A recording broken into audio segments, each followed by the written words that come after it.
কক্সবাজারের মহেশখালীতে সেনা সদস্যের পরিবারের উপর লোমহর্ষক সন্ত্রাসী হামলার ঘটনার মূল হোতা রমিজউদ্দিনকে গ্রেপ্তার করেছে র্যাব 15।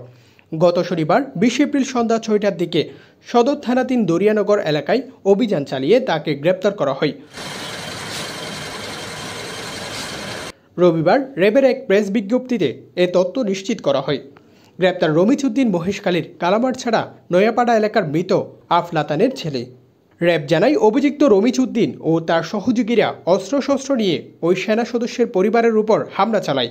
হামলায় ভিকটিমের ভাইকে চাইনিজ কুড়াল দিয়ে কুপিয়ে হত্যার চেষ্টা চালানো হয়।